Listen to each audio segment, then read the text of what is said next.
Hello, my name is Victoria. For the semester project, I chose to do a research paper analyzing and researching the marketing strategies film studios use pre-release for their films. To accompany my paper, I'm choosing to do a visual case study where I'm going to be comparing my findings with what I researched initially. So I was going to be doing a marketing campaign kind of timeline for films that were to be released this summer. But with current events, I chose to look at the marketing campaigns for previously released films. Due to COVID, no studios that I've been following are campaigning any films that are coming out soon. Some are being digitally released, but I chose to stick with marketing campaigns for films that will be released in theaters. So changing my case study around a little bit, I have chosen to look at Walt Disney Studios' Frozen 2 and A24 Studios' Uncut Gems. They were both released in the fall of last year, and both of these are very different just since Walt Disney Studios is a huge conglomerate studio with a lot more money for their marketing budgets, and Uncut Gems is a little bit more of an indie studio, so their marketing campaigns are a little more niche and unique to what they want to market. So before we get into those films, I want to look at the marketing strategies that film campaigns can use. So to start, we have public events or stunts. I'll go over kind of those ones that go for both of the films soon. Those can include kind of going viral or anything that gets audience interactions in a public way, something that gets buzz going online. You also have advertising, which can be in physical billboards or posters or online commercials and ads. We also have trailers, which is a huge marketing tool for any film studio and any film being released. It gives the audience a sense of interest in the film, the initial buzz about the plot, the characters, anything that could get an initial fan base interested or a certain niche audience interested. There's also a few more strategies that I'll go over. Memes, auctions, interactive social media, all of those are great, and they're all used in different ways for each film and the different studios that choose to use them. So before any good film is released or it's even produced, you have to know your audience, and so I want to go over the audiences for both films. I chose, well, before we get into those, I guess we're going to go over budgets. So since Walt Disney Studios is such a large studio, they have a much larger budget, and with Frozen being a sequel to the cult captivating first Frozen that came out in 2013, they had a huge budget for this film. But Uncut Gems being more of an indie film studio as well as being a smaller film, they only had a $19 million budget. Something interesting that I did learn as I researched is that it took the Safdie brothers 10 years to officially complete the film. So this film has been a long time coming, so their marketing for it was a bit different as they wanted to really focus on getting fans interested in the film and not spoiling too much because they really wanted the audience to experience it first when they saw it in theaters. So now going into audience, Frozen 2 on the Common Sense Media website has an age rating of 6+ and also has a 4 out of 5 stars. I found this website when I was researching and really found that I enjoyed looking at it. It is a family-based website that rates any sort of entertainment or media that kids can be watching, so it gives parents a great sense of if it's educational or not, or if it's going to be damaging for a child.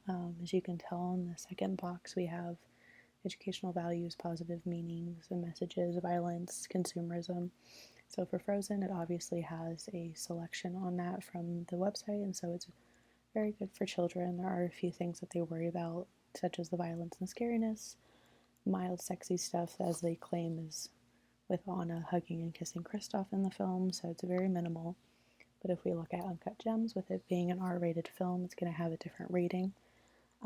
They rate it as a 16+ film and only give it 2 out of 5 stars due to profane and violent and nudity in it. Obviously, it is not a kids' film, so the market audience for Uncut Gems will be vastly different than Frozen 2, which we will see. First, looking at Frozen, we can take a look at their sub-site, which is not much, honestly. once we take a look at it, it's through Disney.com. So obviously the movie is already out, so you're going to have up at the top a few of the digital releases that you can buy. You can buy the DVD. And if we go down, we are going to get a synopsis of the film. So for people who aren't aware of what that is, you're also going to get character breakdowns for the main characters. And then towards the very bottom, you have an activity packet. So it's not too interactive for anyone. So it's not really anything that Disney chose to utilize during everything going into the film. But I just wanted to show you guys that there are subsites that the studios use. Going into kind of the breakdown for their Instagram and Twitter, the teaser trailer initially dropped for Frozen 2 on February 13th, received so many interactions from fans, obviously 6 years from the initial Frozen. It's going to get, great interactions from people. People are going to be very excited. It's going to be shared like crazy. It was the most viewed animation trailer of all time with 116.4 million views in just the first 24 hours. So I'm going to show you guys the teaser, and then we'll go into kind of like audience reactions and what followed.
So obviously that was a very vague teaser trailer. There wasn't much to go off of. So kind of going into the next slide, I'm going to be showing you guys some screenshots from the reactions from the first teaser trailer.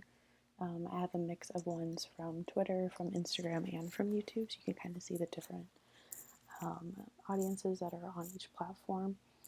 Clearly on YouTube you have people that are quite confused and everything going on. Everyone, it's far more serious than the last one. A lot of people are excited because it seems more action-packed. A lot of people are surprised that Disney is doing something a little more dark. So obviously from the teaser trailer you're not going to get much about the film other than an excitement from fans and curiosity. However, going from that, Frozen 2 does not do another kind of interaction with fans until June. So we have February to June with no interaction, nothing posted on social media, very vague. They create a new poster and they show that on Good Morning America, which is their broadcast channel through Walt Disney Studios. The second full-length trailer comes out on September 23rd. The release date is then given as November 22nd. So that just gives them at least around 2 months to kind of get in their mass marketing that they can get before the film is released. I also have the second trailer, which I'm going to show you guys right now, so you kind of get an idea of what is led up to after the initial teaser.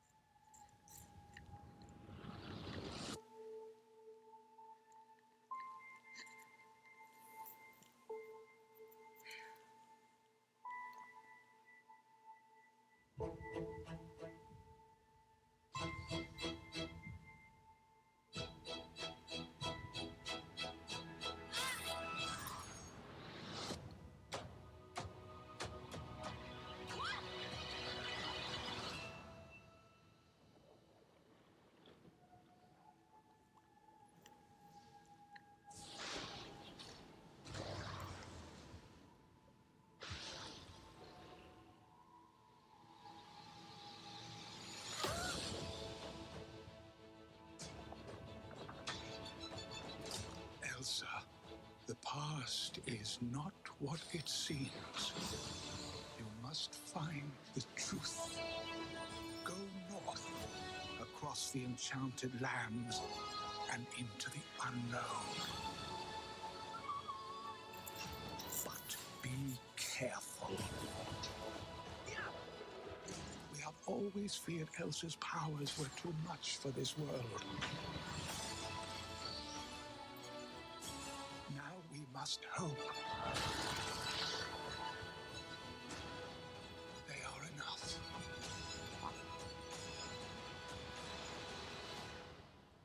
I won't let anything happen to her.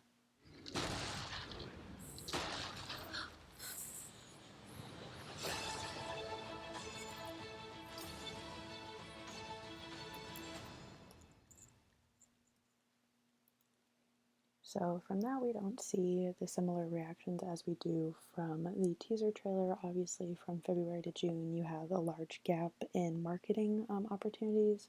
There's a lot of lack of interaction from audience, possible audience and fans. So not many people were that thrilled. As you can tell, a lot of people are, confused about the plot. People are saying it's too intense for preschool. A lot of people are just confused about what's going on. I also think it's a sense of the lack of marketing between those months. If you don't have anyone seeing anything from the teaser to the official trailer, you aren't really going to know what's going on with the film, especially if you utilize the same scenes from the teaser trailer and the first trailer. That's what I saw a lot when I was reading through comments on all platforms. Everyone was kind of saying it was the same thing that they had already seen, so there wasn't much of a bigger buzz from that. Following that trailer, Frozen obviously utilized Instagram the most. As you can tell on the right side, I tracked every single post that they made after the official trailer, starting in October all the way to the release. They had about 30 Instagram posts. There's a lot lower of an interaction rate, both on likes, shares, and comments. However, opening weekend box office, they made great money at 127 million, and their total box office is 1.5 billion. So with their marketing budget of 150 million, they made a great profit, especially coming from the ways that they did choose to market. Now, aside from Instagram and the trailers, they also utilized a few other marketing strategies. First one, very simple, is just public billboards. Those are a great way to catch people's eyes, to remind them that the movie is coming out. It's a visual stimulus for fans and audience members, something that they can click and share that they've seen, or even something that they can remember that they saw. Aside from that, they also had a really cool public event, which was a Frozen 2 truck. I hadn't heard about this until I did my research, but it was a kind of like a merchandise truck that came through a few different select cities such as Tampa, Houston, and San Diego. Now, they were there raising interest in the film, promoting merchandise, audience interaction. They were handing out bags of t-shirts and posters and like free tickets to the movie. So it was a great way to kind of get younger kids excited. You have something tangible that they can feel with a t-shirt or with a toy. Also is a great way to interact with audiences and kind of get feedback from parents or kids about their excitement in the film before it was released. Another great kind of like fan interaction was through D23 Expo, which is an annual event held by Disney. Obviously, a lot of people have heard of this expo. It's a great way for Disney to kind of explore their coming releases for films or anything that they're doing with their parks or merchandise.